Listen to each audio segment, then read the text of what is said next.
الشيطان الرجيم بسم الله الرحمن الرحيم والضحى والليل إذا سجى ما ودعك ربك وما قلى وللآخرة خير لك من الأولى ولسوف يعطيك ربك فترضى ألم يجدك يتيما فآوى ووجدك ضالا فهدى ووجدك عائلا فأغنى فأما اليتيم فلا تقهر وأما السائل فلا تنهر وأما بنعمة ربك فحدث صدق الله مولانا العظيم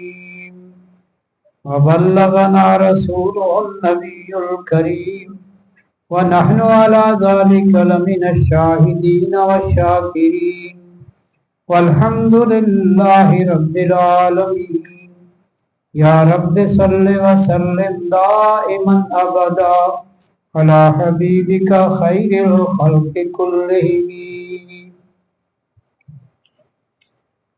چونکہ ہماری یہ مجلس سماعت و فہم قرآن کی ایک محدود مجلس تھی، اور ظاہر ہے محدود سے وقت میں یہ تو ممکن نہیں تھا کہ ہم پورے قرآن مجید کا ذکر کرتے اور اس کی تمام آیات پر گفتگو کرتے، لہذا ہم اب اس چونکہ آج ایک اعتبار سے کل اختتامی ہوگا سلسلہ، اور آج اس کے ابتدائیہ کے لیے آخری پارے کی کچھ صورتیں آج ہوں گی اور کل انشاءاللہ اس کا اختتام ہوگا۔ تو بنیادی بات جو ہے وہ سمجھنے کی یہ ہے کہ اس قسم کی مجالس سے معانی قرآن تک پہنچنا کما حقو تو ممکن نہیں ہوتا، اور مضامین قرآن تک، لیکن کم از کم یہ ہے کہ کچھ نہ کچھ راستہ کھلتا ہے اگر آدمی اپنے اس قرآن کے مطالعہ کو اپنے لیے ایک مسلسل سلسلہ بنا لے تو اس کے لیے آسانی ہو جاتی ہے۔ یہ صرف آپ کہہ رہے ہیں کہ ایک جگانے کا بیدار کرنے کا ایک سلسلہ ہوتا ہے کہ قرآن مجید بھی آپ پر حق رکھتا ہے کہ آپ اس کو پڑھیں اور سمجھ کر پڑھیں اور عمل کے لیے پڑھیں۔ تو اس اعتبار سے ہم نے جو کوشش کی ہے، آپ حضرات جو بھی شریک ہوئے ہیں، اللہ تعالی ہماری اس کاوش کو قبول فرمائے اور ہمیں اس کو ذریعہ بنا دے کہ ہم آگے اس قرآن مجید کے ساتھ اپنے تعلق کو جوڑ کر رکھیں اور اس سلسلے کو اپنے مطالعے کا حصہ بنا دیں۔ تو آخری پارہ اور سورہ ضحیٰ سے ہم شروع کر رہے ہیں۔ پچھلے حصے کو آخری پارے کو ہم نے چھوڑ دیا ہے، چونکہ اگر اس کو لیں گے تو پھر شاید کل تک تکمیل ممکن نہیں ہوگی۔ تو ظاہر ہے کہ یہاں بہت زیادہ تفسیر کی بھی گنجائش وقت کے اعتبار سے نہیں ہوتی، اس لیے کچھ اشارات ہوتے ہیں جنہیں اگر آپ سامنے رکھیں تو پھر آسانی ہوتی ہے فہم قرآن میں۔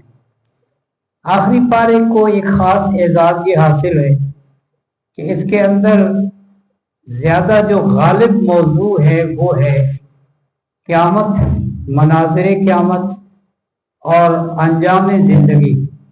پھر اس کے اندر بھی دو پہلو ہیں کہ دنیا کی زندگی کو آخرت کے لیے استعمال کرنا چاہیے یا دنیا کی زندگی کو دنیا کے لیے استعمال کرنا چاہیے۔ دو راستے ہیں، ایک وہ لوگ ہیں جو دنیا کو دنیا کے لیے ہی استعمال کرتے ہیں، ایک وہ لوگ ہیں جو دنیا کو آخرت کے لیے استعمال کرتے ہیں۔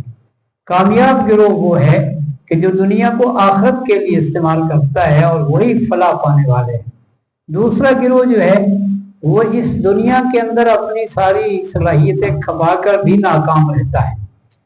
تو یہ پہلو ہیں، ان میں اللہ تعالیٰ نے ترغیب بھی دی ہے، اپنے انعامات کا ذکر کر کے ڈرایا بھی ہے اپنی پکڑ سے، اور اس کے ساتھ ہی جو چیز رکاوٹ ہے سب سے بڑی حق کو سمجھنے میں اور حق کو قبول کرنے میں، وہ چونکہ آدمی کی دنیا کی دلچسپی ہے جو اس کو حق کی طرف آنے نہیں دیتی، حق سے غافل بھی کرتی ہے، حق سے رکاوٹ بھی بنتی ہے۔ تو اس لیے اس کو ہم اپنی اصطلاح میں تو کہتے ہیں تزہید من الدنیا ترغیب الی الآخرہ، کہ تزہید من الدنیا ترغیب الی الآخرہ، کہ دنیا سے بے رغبتی پیدا کرنا اور آخرت کا شوق پیدا کرنا، یہ اس کا ایک موضوع ہوتا ہے۔ سورہ زخرف جو ہے یہ مکی صورت ہے۔ نبی کریم صلی اللہ علیہ وسلم پر کچھ عرصہ سلسلہ وحی بن رہا، اور اس کی وجہ جو واقعات ذکر کیے جاتے ہیں وہ یہ ہے کہ نبی کریم صلی اللہ علیہ وسلم سے 3 سوالات کیے گئے۔ ایک آل یعقوب کنان سے مصر کیسے پہنچے، دوسرا یہ ہے کہ روح کی حقیقت کیا ہے، اور تیسرا سوال یہ تھا کہ اصحاب کہف کون تھے۔ تو یہ 3 سوالات لکھتے ہیں مفسرین، ذکر کرتے ہیں۔ تو آپ نے فرمایا کہ میں کل تمہیں اس کا جواب دوں گا۔ اس خیال سے آپ نے یہ بات کہی کہ اللہ کی طرف سے مجھے رہنمائی ملے گی اور میں جواب دوں گا۔ ظاہر ہے کہ یہ ماضی قریب ہی نہیں، ماضی بعید کی باتیں تھیں، تو اس لیے کسی انکار کے بغیر، کسی وحی کے بغیر جواب ممکن نہیں تھا۔ تو اگلا دن ہوا، پھر اسی طرح ہر اگلا دن چلتے چلتے، جس طرح روایات میں ملتا ہے کہ 16 دن گزر گئے کہ جواب نہیں آیا، اللہ کی طرف سے رہنمائی نہیں ملی۔ مفسرین یہاں تک کہتے ہیں کہ نبی کریم صلی اللہ علیہ وسلم بڑے ہی پریشان بھی تھے، اور کئی دفعہ پہاڑ کے اوپر تشریف لے گئے، ایسا مطلب تھا کہ کہیں اپنے آپ کو گرا نہ دیں، یعنی بالکل ایک سلسلہ جو منقطع ہو گیا تھا کہ کہیں میرے رب نے مجھے چھوڑ تو نہیں دیا، میرا رب مجھ سے ناراض تو نہیں ہو گیا۔ اور یہ بات اہل مکہ کے درمیان گشت بھی کرنے لگ گئی کہ محمد صلی اللہ علیہ وسلم کو اس کے خدا نے چھوڑ دیا ہے۔ تو پھر اچانک وحی کا سلسلہ بحال ہوا، اور وہ جو ابتدا میں نے ذکر کیا تھا کہ جبرائیل جب آئے تو آپ نے شکوے کے انداز میں کہا کہ جبرائیل اتنی دیر لگا دی، تو انہوں نے کہا وما نتنزل الا بامر ربک، اے اللہ کے حبیب ہم اللہ کے حکم کے بغیر نہیں آ سکتے، جب اللہ حکم دیتا ہے تو ہم آتے ہیں۔ اب اس نے حکم دیا ہم آ گئے، جب اس نے روک دیا تو رکے رہے۔ لیکن آپ کے لیے ہدایت یہ ہے اللہ کی طرف سے کہ آئندہ جب بھی کسی سے وعدہ کرنے لگو تو یہ مت کہو کہ میں کل ایسا کر دوں گا یا فلاں دن ایسا کر دوں گا، بلکہ یہ کہو کہ انشاءاللہ ایسا کروں گا۔ تو یہ وَلَا تَقُولُنَّ لِشَيْءٍ إِنِّي فَاعِلٌ ذَلِكَ غَدًا، یہ آئندہ نہیں کہنا کہ میں کل ایسا کر دوں گا، بلکہ یہ کہنا ہے کہ اگر اللہ نے چاہا تو۔ ظاہر ہے کہ اللہ کی مشیت کے بغیر تو کچھ بھی نہیں ہوتا۔ تو یہ اس کا پس منظر سمجھ لیجئے کہ اس کے بعد جب یہ وحی نازل ہوئی تو اس کا موضوع اللہ کے حبیب صلی اللہ علیہ وسلم کو تسلی دینا ہے۔ اصل اس کا جو موضوع ہے وہ تسلی ہے برائے نبی کریم صلی اللہ علیہ وسلم۔ اب آپ دیکھیے آیات میں کہ وہ تسلی کس انداز میں دی گئی۔ فرمایا وَالضُّحَىٰ وَاللَّيْلِ إِذَا سَجَىٰ، قسم ہے روز روشن کی اور رات کی جب کہ وہ طاری ہو جائے، اور مولانا نے ترجمہ کیا سکون کے ساتھ طاری ہو جائے۔ ما ودعک ربک وما قلی، یہ ہے تسلی، نہیں چھوڑا تجھ کو تیرے رب نے اور نہ ہی تجھ سے ناراض ہوا۔ حکمت تھی اس میں، اور قسم جس بات کی کھائی ہے وہ ہے دن کی روشنی کی اور رات کی تاریکی کی۔ اب آپ خود سمجھ لیجئے کہ یہ قسم کیا معنی رکھتی ہے، اس کی قسم کھانے میں حکمت کیا ہے، کہ جس طرح زندگی کا یہ نظام